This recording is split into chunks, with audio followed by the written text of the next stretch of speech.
Good morning. My name is Thomas J. Brown.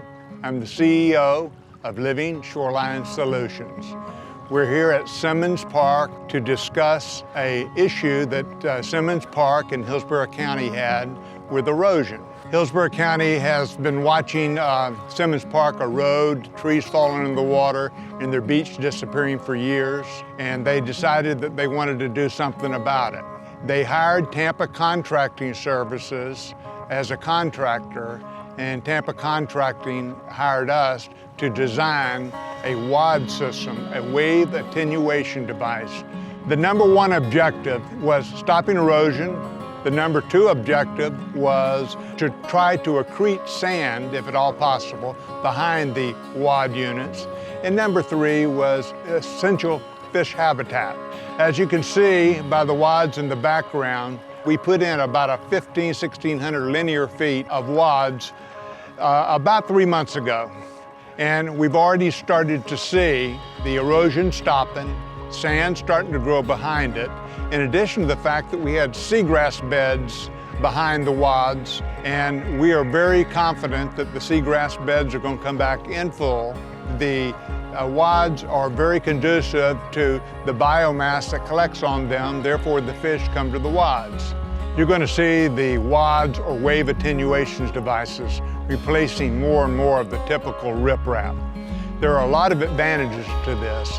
You don't have to put the WADs right on the shoreline. Your everyday individual can enjoy their beach line. In addition to that, the WADs have the ability to be moved very easily. They're very portable, very difficult with riprap. In addition to all this, you're going to find the cost is going to be very competitive, if not more competitive than riprap. I'd like to talk to you a little bit about the process. When a client comes to Living Shoreline Solutions, we try to identify what the issues are. There's a lot of issues that they may have. They may be trying to protect the infrastructure of a bridge or a seawall, or there's just erosion with the beach. Well, first thing we do is that we bring in somebody that does a wave modeling for us. We will not do a project unless we've wave modeled it. We want to take in consideration 20, 50, 100-year storm events. We want to take in consideration the bottom conditions. We want to take all these things into event, and then we decide what size unit and where we would place them. All of this is conditioned on the results that we get back from the wave modeling. Wave modeling is very critical in the success of a project. And again, we will not do a project without having wave modeled. My name is Jim Anderson. I'm with Living Shoreline Solutions, and we are looking at the wave attenuation devices out here at Simmons Park. What's exciting is I planted some seagrass plugs, JEB units we call them, behind the array, and we already have recruitment and a size that's expanding from the monitoring report by Tom Reese. We have ships, as you saw earlier, come by this site close in, and breaking up this high wave energy is essential to the shoreline restoration that they're expecting to have here at Simmons Park.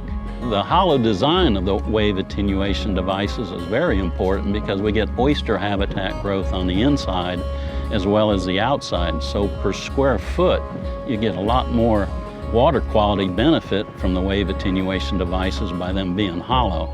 And of course, the fish and the crabs are all inside and outside. The wave attenuation devices makes for a essential fish habitat a lot more effective and efficient than other technologies that are out there.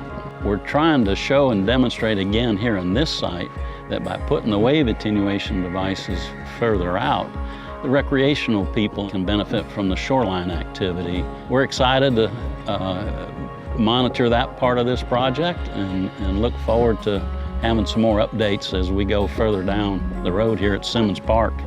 We're very proud of this system, and we're doing this technology all over the United States of America. We've done work in Pensacola, we've done a lot of work in Louisiana, Delaware, Mississippi, all over. So therefore, I want you to know that, that any issues relative to the WAD system, I want you to call Living Shoreline Solutions, and we'd be happy to sit down with you to determine whether or not our system would be conducive to solving any problems you might have with erosion. Thank you, Tom Brown.